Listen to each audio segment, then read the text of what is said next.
Fairview's coffee has mysteriously gone missing. Mayhem ensues when strange, coffee-craving zombies plague the city. Detective Mickey Potatoes, an overworked public servant, uncovers why ordinary citizens are losing their minds and how to stop the coffee apocalypse. But it involves the mafia. And when you're dealing with mafia crime families, nothing is ever easy. The mafia controls everything in the city, including the police, including him. If he breaks the mafia, they will break him. So, the city is without coffee. The city is burning before his very eyes, but he's powerless. Detective Potatoes has the power to stop the coffee apocalypse, but if he does, he could lose everything.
The Immortal Mask, a 1970s superhero crime noir adventure that follows a retired soldier who is given a covenant interview with a death row inmate. What he learns from the interview thrusts him into Atlanta's shadowy underworld. He'll have to utilize his military training to survive from being hunted for the information that could topple the most powerful ruling class in the city. This is not a pre-order or a crowdfunding campaign. Get your books now at Denali's.com.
"25 seconds to curtain, folks."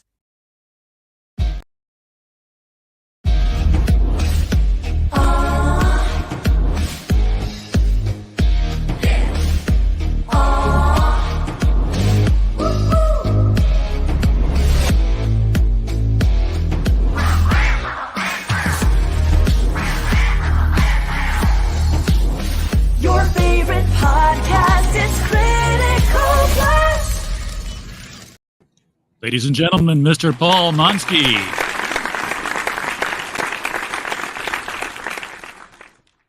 Paul, how you doing? Welcome to the show. I'm doing pretty well. Thank you. Thank you for having me. Glad to have you here. We have an active chat out here. Been watching things. Woody can't hold it for 8 minutes. Woody, don't. That's that. You'll. As Jim Carrey taught me, that can cause bladder damage. You'll hurt yourself. Just go when you can. Yeah, pops, don't encourage him. Don't, it's we don't want the mess. Okay. What up? What up? I'll tell you what's up. We have a campaign here tonight that will be both adventurous and tantalizing, as promised in the advertisements. And of course, if you don't already know it, the Madness Comic Network is becoming the Madness Roku platform. Do follow the link, check out that Kickstarter, and watch what happens as people leave YouTube behind and take what we're doing here to where we can get a much bigger audience. Pops is going to blast this thing off. Mike Walters out here is to like and share and say hi, and we do appreciate that. He's got the show The Mic Stand coming up after ours at 8 o'clock, and where he goes over the comic and anime and wrestling news of the day, just like he did last night with Bleeding Fools articles. So that covers the chat. We've got it out of the way, Paul. All right. Well, hopefully more stuff will come in the chat.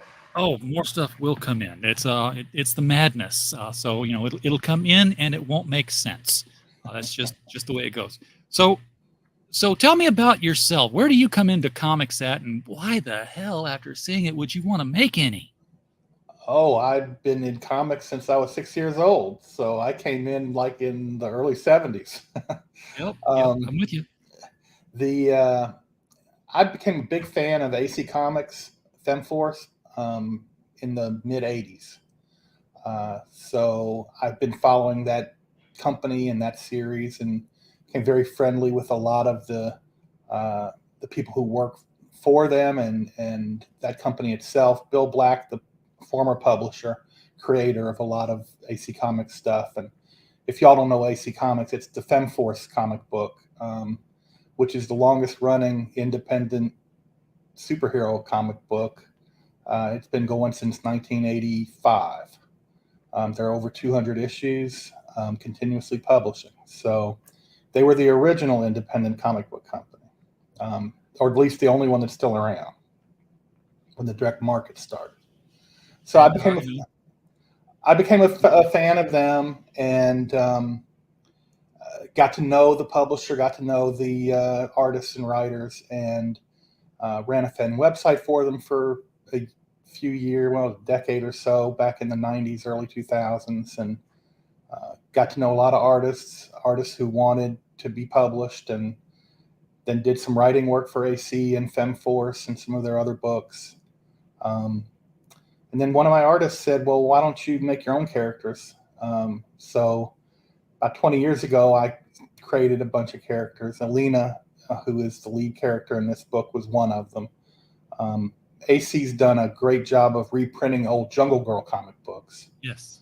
And they have, probably the Jungle Girl with the most comic book appearances ever is AC's Terror of the Jungle, Terror of the Jungle Girl. So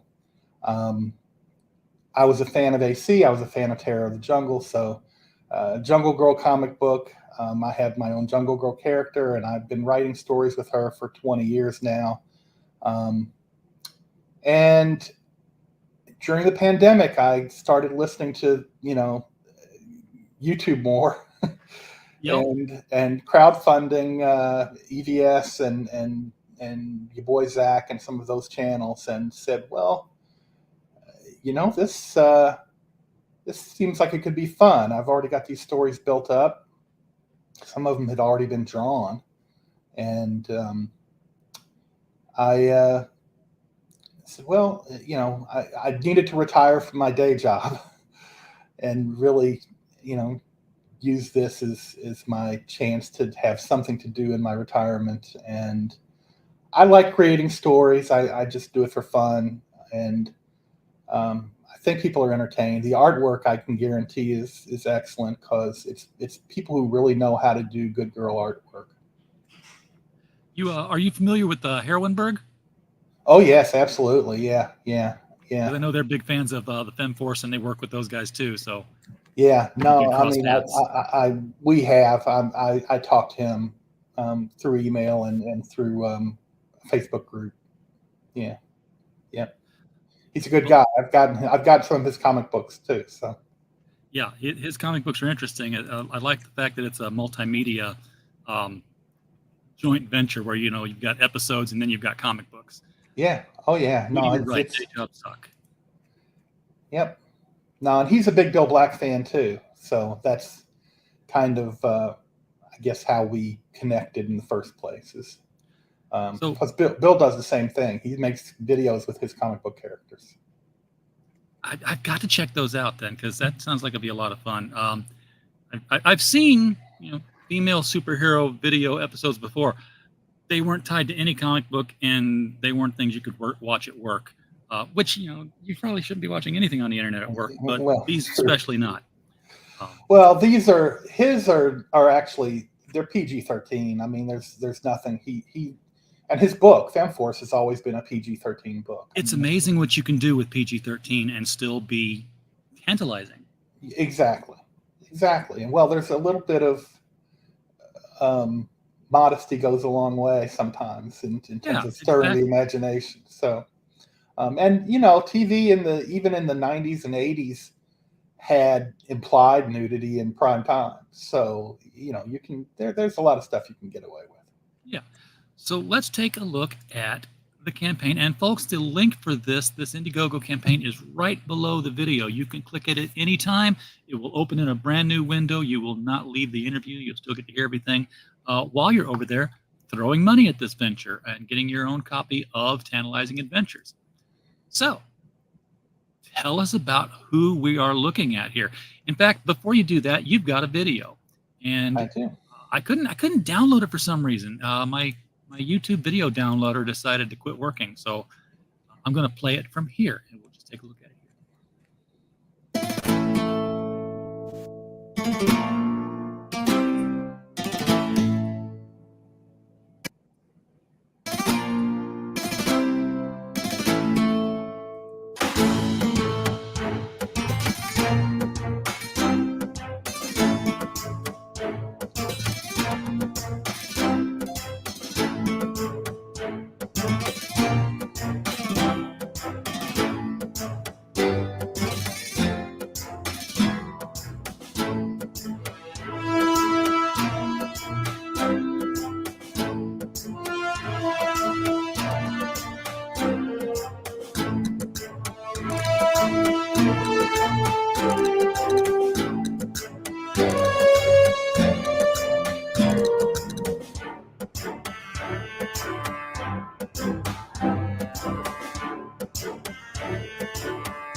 From Voom online. That's a link you're going to have to write down and save, because you'll never get as many O's in it as you need, guys. Usually it's the Vaz that get left out. There's 3 of them. Yeah, and then a whole bunch of O's. So let me refresh here to set the thing back to where it looks like a campaign page. So that was Elena Aguilar. Yes, that's my character. Yeah. And she is, I see some Doc Savage in some of her poses. It's interesting. The painted cover by Ed Coots, which is the one on the left. My instruction was something like a Doc Savage cover, Bama-esque Doc Savage cover, and that's what he came up with. So mission that was accomplished. Yeah. So I'm glad that you immediately went to Doc Savage, because that was kind of the intent. So who is Alina? I mean, the Tarzan mythos, which is of course the icon of the entire jungle character. Abandoned as a baby, raised by apes. Great way to become a jungle. And Mowgli's the same way. What's Alina's story? This is a little different. She's a botanist, and she's from Chicago, and she's a professor at University of Illinois Chicago. we'll say. But she does a lot of field work in Latin America, looking for rare plants, ferns, etc. So that's how she ends up there. But she's always looking for extra money because she doesn't really make that much. So she's been a location scout. She's been a jungle guide, just anything she can do to get by. But she also ends up running into lots of trouble along the way. So it's lots of adventure and peril and just interesting situations. So kind of an Indiana Jones of botany. Yeah, I guess. I mean, you know, she would probably do some cave, cave exploration and things like that. I don't know that she's necessarily looking for Mayan relics, but if it has to do with plants, she would be interested. Yeah, and this painted this is a pinup, I'm guessing, or a cover. That's a pinup in the book. It's actually a painting by Brad Gorby, and Femforce fans are familiar with Brad, but he also worked with Bo Smith a lot back in the 90s. So he's had a lot of different characters. He's really an excellent Good Girl artist, but he did probably 60 issues of Femforce. It's probably the best run of Femforce that exists. Most of them were black and white, though. Yeah, this is some good stuff. I dig that cat too. Yeah, no, Brad's excellent. That's some good stuff. I love some of these painted covers and painted pinups we're seeing. Nice action pose here.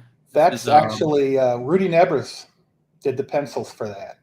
I don't know. Rudy was an anchor for Buscema on Savage Sword of Conan back in the 70s. Yeah. One of the Filipino, like Alcala and some of the others who came over to Zuniga. So he's kind of a legend from his Marvel days.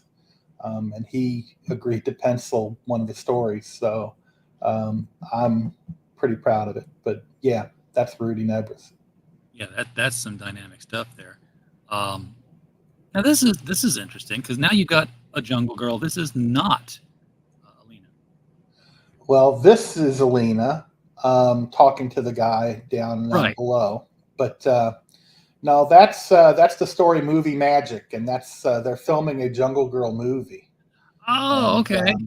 Alina is the location scout for the movie, but she ends up getting pulled in to do some of the stunts because the Instagram model is a scaredy cat. Yeah, she's too smart to jump off a cliff. Yeah, basically. But very, very nicely drawn here too. But who's the art on this again? Bobby Ragland did the art for this story. He penciled it, and he's another person who's done some work for Femforce, particularly recently, the last few years. He's right on there with the musculature lines. Yeah, no, he's good. He's good. We have some underwater adventure as well. Those fur bikinis. Yeah. They get matted. This was from Predator and Prey. Rob Jones, who was a apprentice for Dick Giordano before Dick Giordano passed away.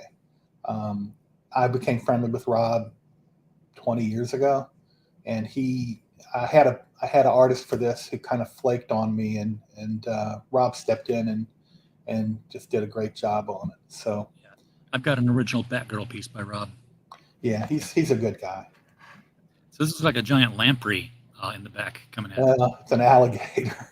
An alligator. Oh, okay. It's an alligator. You're straight on, you're looking at it through glass as well, so everything's distorted. Yeah. So. And of course, she's a botanist, so there will also be dangerous flowers, apparently. Well, this is kind of our Halloween tale because it should be out by the time Halloween season is rolling around. And Ed Coots, who did the painted cover that looks like James Bama's Doc Savage, he's the artist on this. Ed contributed a lot to the book. He's the primary artist on a couple stories. He's the anchor for stories. So he's kind of my partner for the most part on this book. Now, this is is this the first time that the title has been used, Tantalizing Adventures, or are you reviving something that you did with AC? No, this is the first time this title's been used. I had a series of books called Va Va Va Voom that I did through Indie Planet 15, 20 years ago, which you could go to indieplanet.com, and it's 1 through 3. But they were in black and white, and I did the lettering. So we got everything colored that was printed there. There's new stuff in this. And but that book had a superheroine story, a pulp detective story, a sci-fi story, kind of a Viking Age story. There was like several different stories in each issue, and over the 3 issues, the stories kind of resolve themselves. One of the things I love about comics, Paul, is that you take an adventurous, smart, athletic woman, and you drop her in the jungle, and the first thing she does is say, "Let me make myself as exposed and unprotected against nature as possible." Well, this story actually kind of plays on that trope a little bit, because this isn't by choice. Okay. Things keep happening that cause her to lose clothes. My kind of story. Usually that's a tequila night, but So. Yeah. But No, these are some great poses here. I mean, this part right here, the jungle girl standing on the great big tree limb that doesn't break as she stands on it, holding a vine. She's only 100-something pounds. That limb can handle her. It couldn't handle me. No, me either. I'm like, I'd be on there and that thing would be going, whoa, that's I'm not being very stealthy up here. The whole tree is shaking. So you got 2 covers. You got the one we talked about by Ed Coates. Coates. And then the other one is by Bill Black. So this is, a homage to an old Jungle Comics cover. And thought it looked familiar. Yeah, and Bill did me a solid and agreed to do a cover for me, and so I'm pretty psyched about it, because he should be more of a legend in comics than he is. I mean, just for the fact that his company has survived through all of comics ups and downs in the direct market when nobody else's has. I mean, except for DC and Marvel, Archie. But they're not. They're but they're corporations. I mean, this has basically been a 3-man shop in Florida, and be consistent. And they have 2 series that went 100 issues. I mean, Femforce is going 200 issues. They put out books every month.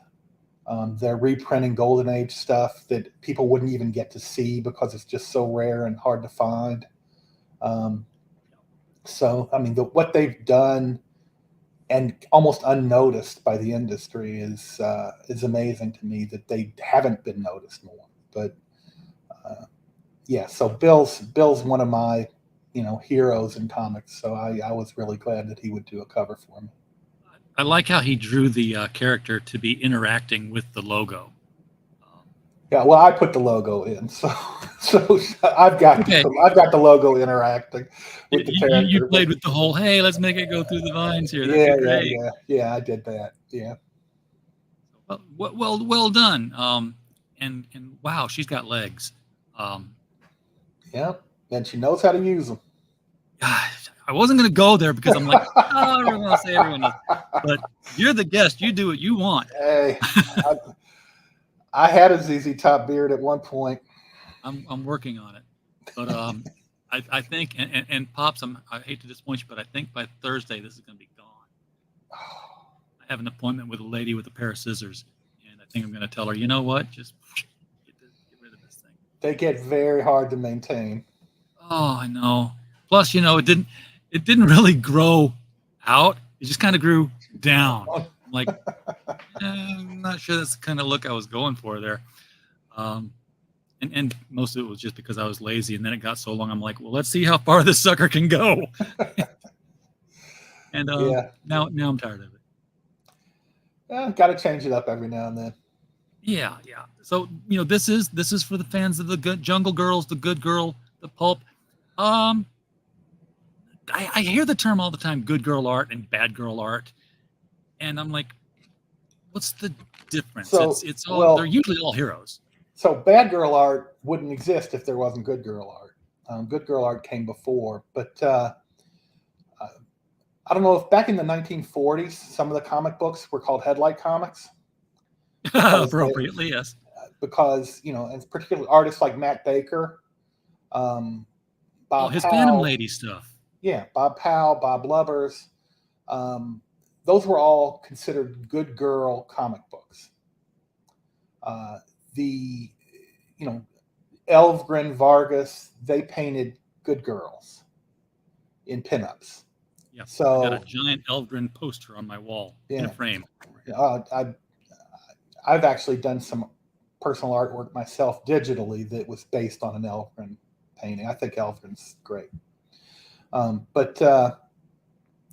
So even, at the beginning of the 80s, there were a lot of heroes who were in the superhero game not because they'd been hurt or treated badly, or they just like the guys, they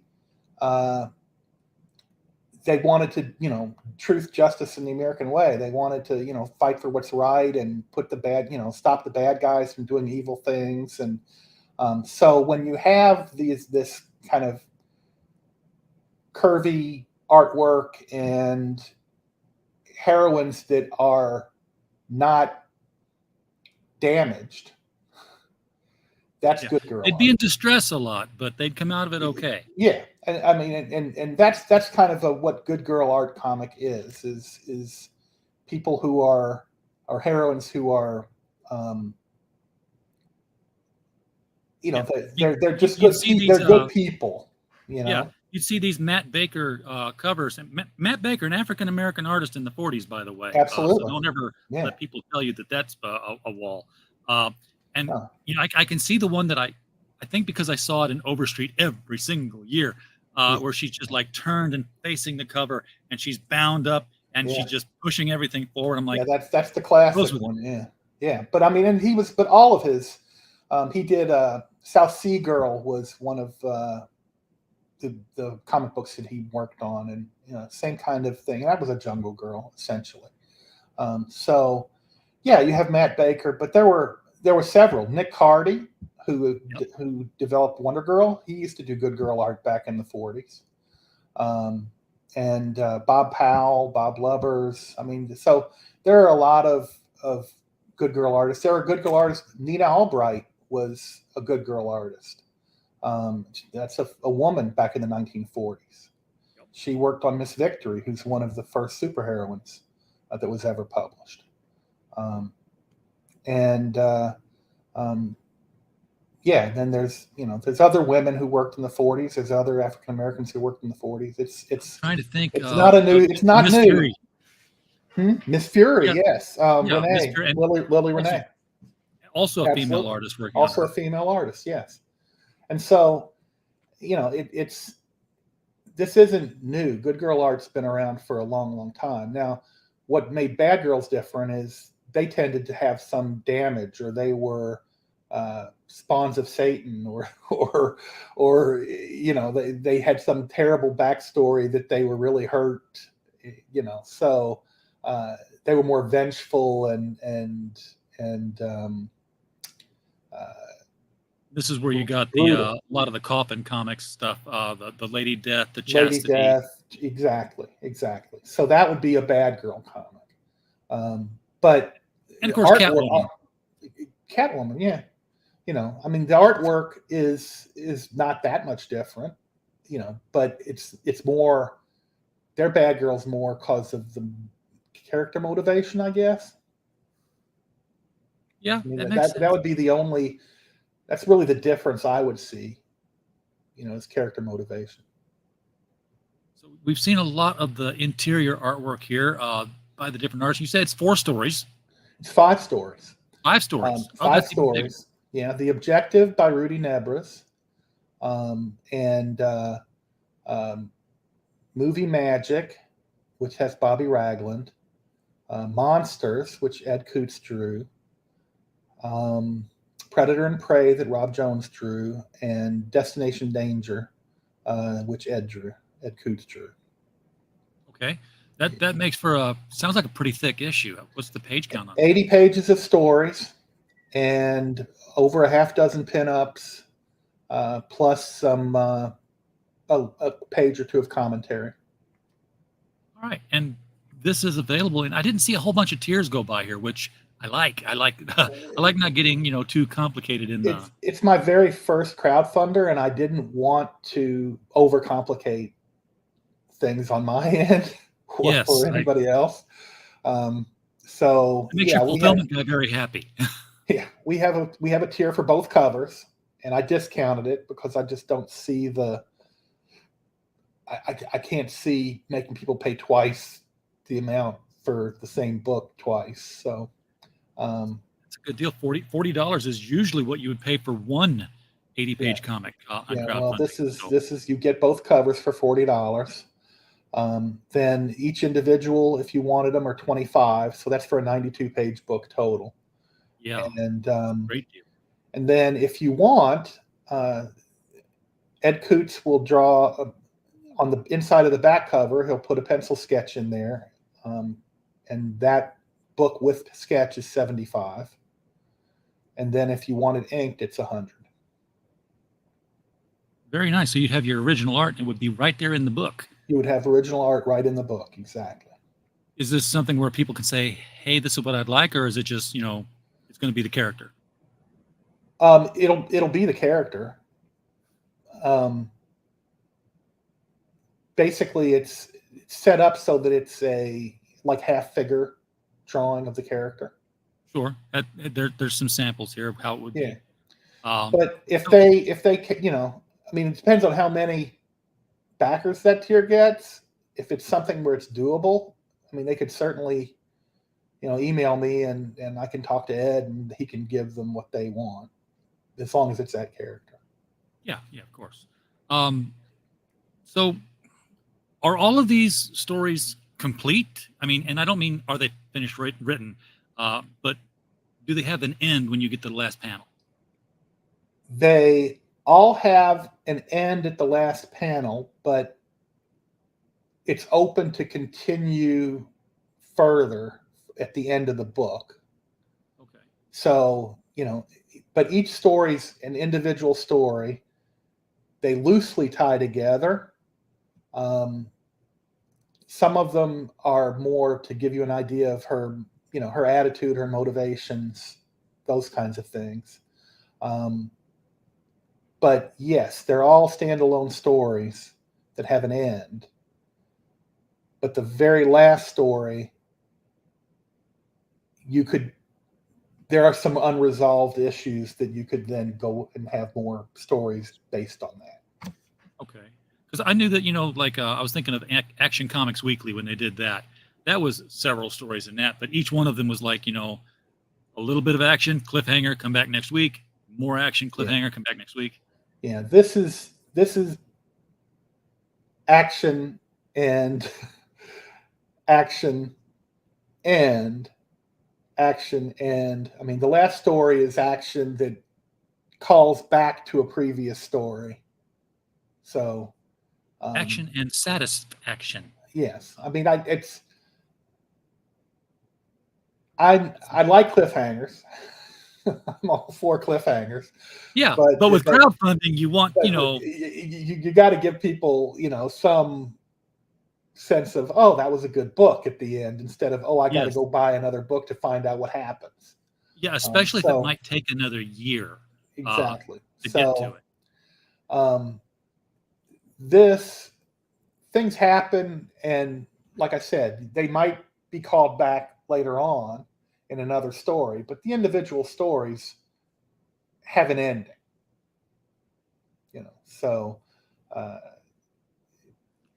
in which she's, overcomes the odds and defeats the bad guy. I mean, that's basically the stories. So complete stories, 80 pages, 5 tales. Yeah.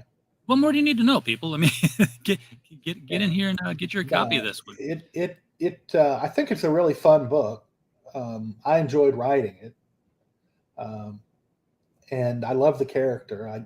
I do some amateur digital artwork on the side, and so some people are familiar with that character already, just from different sites where art is posted. But and they love the character. So she does not she does not get eaten by a cougar. No, she'll survive. She'll survive all manner of beasts and men through the course of the 5 stories, and even some things that aren't beasts or men. Now, do you have any other characters, and might they show up in this universe, or are you planning other books? I have other characters. In my mental universe, they all, some of them know each other. I have a superheroine. And I developed her about 20 years ago, and she's called the Ace. Now there's a crowdfunder who has a character called the Ace, so I would never be able to put out a book called the Ace, but I can, she'll have stories at some point under some title. So I have a superhero character. She's actually going to be showing up in G-Man comics from I'm blanking. Well, it's G-Men Comics. I don't know if you know Rick Offenberger, but he has a site, First Comics News, and he worked for Archie, and he's somebody I'm familiar with. But it's G-Man Comics or G-Men Comics? G-Men Comics, and so she's going to show up featured in one of they're running a crowdfunder on Kickstarter right now, and she's going to show up in one of their books. But she's actually, I have a story that's 2/3 drawn, book that's probably going to be about 100 pages that she's the featured heroine in. So I like superheroes. I've got a 24-page story with my pulp detective character. It's really designed to be more of a issue by issue kind of character.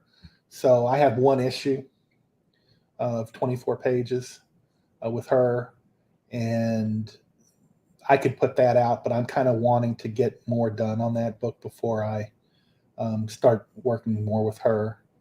And I have a sci-fi character that I've got a good 32, maybe 40 pages worth of stories already in the can with. So, but they're all lovely heroines who find themselves in predicaments that they need to get out of. So this being your first crowdfunder, how did you find the experience of setting it up and having to go around doing all this promotion? Because you didn't have to do this in the old indie comics days. Or at least you didn't have it available to you. Maybe you would have if you could have. Yeah. I mean, I kind of knew that the promotion was going to have to happen because I'd been following and backing so many campaigns over the last few years. And you see that people are out there hustling to try to get their book in front of people. And that's what you got to do. It has been interesting having to go on, find people who would let you promote your book on their show. The kind of production part of it hasn't been too difficult. I helped produce one of AC's FemForce books years ago, so I kind of had that background, and so I have the graphic editing programs. I have, the upload capabilities. I have a Google Drive. I can go back and forth with artists. The production was a fairly easy. Now, I just spent time today with the printer trying to fix an issue that I couldn't understand why, and they eventually got back to me and told me why it wasn't working the way they wanted it to work. So we got it fixed, and I actually have the book off to the printers at this point. But that's I talked with Carl Kiesel about this because he's been doing a great series with Impossible Jones, and I said, look, you and the artist, you both came out of the big companies. You know, you had to churn one of these out every month, come hell or high water. Like, what's the difference here? Why are we waiting? And he's like, well, you know, it's like, first of all, it's not my 9-to-5 job anymore. It's, you know, I'm doing this in between the 9 to 5. And, you know, secondly, it's, you are the entire comic company now. You've got to do everything. Yeah. Yeah. And that's, I mean, I spent a lot of time just like shopping printers to figure out, you know, can I get a local printer and avoid having books shipped, and how much money would I save if I avoided getting them shipped? But then the local printer costs more than state printer, so ended up being better to just go ahead and pay for the shipping. And they usually have deals with a shipper that makes it cheap. So yeah, so all the time. But yeah, I mean, I uploaded CMYK TIFFs, and they would have preferred it to have been PDFs. Yeah. So, but they worked with that, but the spine didn't work quite right. So then they had to convert it to a PDF themselves. And I'm like, oh, okay. Well, thank you for taking care of that. Yeah. Well, they're used to working with a lot of indie people now more than ever, I think. So they fix things because they want you to succeed, because they want you to come back and print another issue and another issue. And by the way, folks, if for any reason you're looking at say, man, this is great, I want this, but darn it, it's on Indiegogo, and you know, Indiegogo is against my religion, or you know, I don't like pink and green. You can also get this on Fund My Comic. Absolutely. Yeah, I actually put it on Fund My Comic first. I really I want to support that site. I like the idea of it. I do too. And by the way, Paul will get more of your money if you buy it through Fund My Comic than if you buy it through Indiegogo. But you know, it's a flexible goal, so it's not like if you go to Fund My Comic, he won't fund on Indiegogo. He's fulfilling either way. I'm fulfilling either way. Yeah. No, so, and I'll probably leave it in demand on Indiegogo. I've got it up as a continuous campaign on Fund My Comic. So, I mean, we'll see ultimately when it comes down, but I'm going forward one way or the other. I've put out books before that I made absolutely no money on. I lost money on them because by the time I paid the artist, by the time I paid to get them printed, you know, the amount of money you actually make selling a $5 comic book is not going to get you your money back. So as a publisher myself, I spend way more money paying the authors and the printer, and way more than I'll ever make back on projects. Yeah, and I tell my wife, I'm like, you know, I could be a car guy, and you know, we'd be talking a lot more money than making comic books. Yeah, yeah, I could be buying hot rod parts that sit in the garage.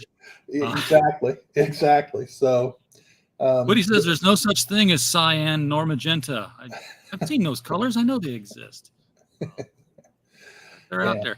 And of course, we talked about Mike Walters, the mic stand, earlier in the show. It is about that time. So in the next 14 minutes, when we're done here, do pop over and hit the mic stand for everything in niche news tonight.